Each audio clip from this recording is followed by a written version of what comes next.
since Zunesha made his debut, a lot of mysteries have been surrounding him. Zunesha is the oldest living creature introduced in the series, with its lifetime predating even the Void Century. But the latest chapter revealed some interesting facts about him, and this is the topic we will talk about today. But before starting, I want to ask you all to like this video and subscribe to this channel for more. I hope all of you have a great day. Now let's get started. Before starting talking about Zunesha and his connection to Joy Boy, let's quickly review all the things that happened in this chapter. On the cover, we can see the flashback of Niji and Yanji, who were beaten by Big Mom. In the first panels, we can see Big Mom, who manages to withstand Kid's attack. Then she tries to take lifespans from all those around her, but Law stops her. Kid then keeps shooting the Big Mom until the floor collapses. Big Mom then falls down through the armory, taking Kazenbo and all the bombs along with her. As Big Mom falls down through the bottom of Onigashima, she thinks about Roger and says, "Why didn't you just say it before you died, Roger? What exactly is One Piece, and where is it?"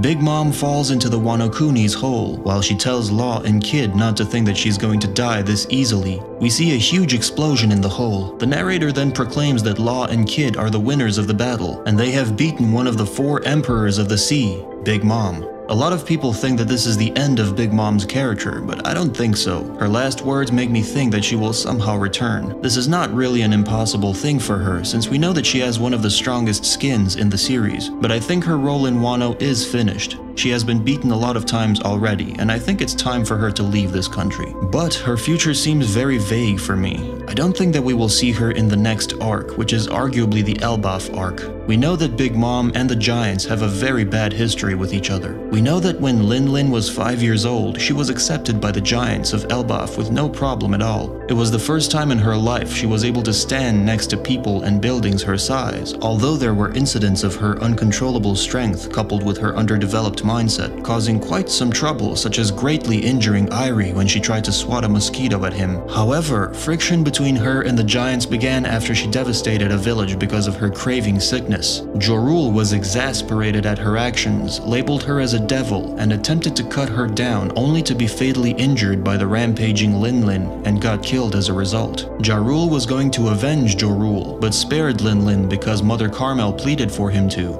After this incident, Lin Lin is hated by every giant in the world, and even those not of Elbaf came to hate her. When Lin Lin unknowingly made Mother Carmel and the Sheep's House orphans disappear at her 6th birthday party, a giant who witnessed the whole gruesome sight quickly ran from the island and told everyone on Elbaf. From that day forward, the giants' hatred for Lin Lin grew even bigger, to the point that she became like Voldemort, where they even refrained from saying her name. So we can see that Big Mom and Elbaf have some kind of build-up. She has the potential to be the main villain of the Elbaf arc, since we know that she is like the #1 enemy for them. Luffy would be the one who would defeat Big Mom and earn the trust and respect from the Giants, who are said to be the strongest race in the series. However, I don't see this happening, and the main reason for that is that I just can't see Big Mom being the main villain for the 3rd time in a row. Her being the only main villain after the time skip who was not defeated in her own arc is understandable, because at that time she was too strong for Luffy to handle. But right now our main character is tough enough to deal with her, so I just don't see that happening. I don't think that it is good for the plot to see the same main villain over and over and over again. At the end of the day, the thing that makes One Piece so enjoyable and rich with world building is its unique set of characters. Every character is different from each other, with their own beliefs, appearances, etc., and seeing Big Mom for the 3rd time as a main villain would not be a good idea in my opinion. But still, her last words make me think that she will come back. I can't see her in the next arc, but maybe she will appear at the final battle at the end of the series. What do you guys think? When will she return? Let me know in the comments. Law and Kid's influence and fame after this battle will skyrocket. They will be known throughout the whole world, and I think they will be regarded as potential Yonko candidates. I really wonder what they will do after Wano.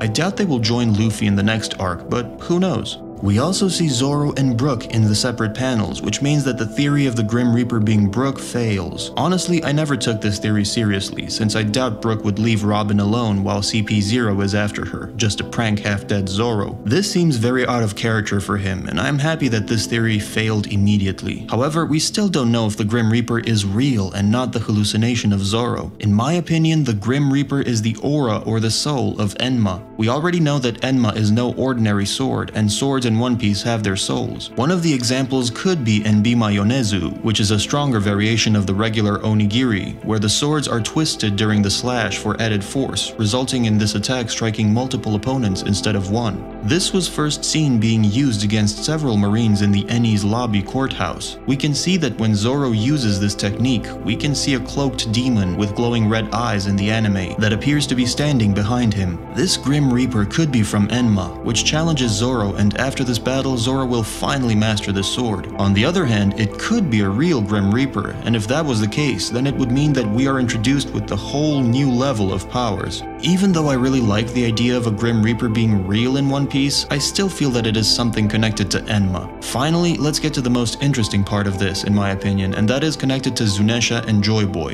At the end of the chapter, we see Momonosuke, who tells Yamato that Zunesha is near. Yamato is surprised and asks if it is the elegant that appears in Oden's journal, which Momonosuke replies that yes, it's Joy Boy's Nakama who committed a crime 800 years ago. Well, this reveals interesting things about Zunesha. It seems he, in the end, was connected to Joy Boy after all. Since we know that Joy Boy was against the world government, it seems that Zunesha was against them too, and after they lost their war, Zunesha was punished, presumably by the Im-sama, to walk the seas for eternity, and only act when ordered to do so for committing an unspecified crime. Zunesha's eyes also have the similar pattern to Im-sama's, and who knows, there could be some kind of connection between them. Maybe Zunesha got that similar eye pattern to Im-sama only after he got punished by him. A couple of chapters ago, the 5 Elder Stars were also arguing about the legendary devil fruit, which was regarded as a myth, even to them, despite them having probably the biggest knowledge on the world's history in the whole series. During their heated conversation about that, the panel quickly switched to Zunesha, which made a lot of people, including me, think that the user of the devil fruit could be none other than Zunesha. We know that he is no ordinary character. Zunesha is a giant elephant that wanders the new world and carries the island of Zhao on its back. Zunesha is the oldest living creature introduced in the series, with its lifetime predating even the Void Century. According to Oda, Zunesha is not even an ordinary elephant. In One Piece Volume 83, Eiichiro Oda identified it as a Naitame Norida elephant, which possesses oversized legs with multiple joints. This means Naitame Norida elephants exist in the One Piece world, but they are most likely all extinct by now. I really wonder about the background of Zunesha and his connection to Joy Boy. I hope that when he comes to Wano, we will hear a lot of information about him and his backstory. I plan on doing a separate video about Joy Boy, Im-sama, Zunesha, and the Void Century, so stay tuned for that. What do you think about this chapter? Let me know in the comments, like this video, and subscribe to this channel for more. Black Leg Vince Smoke is out. Bye.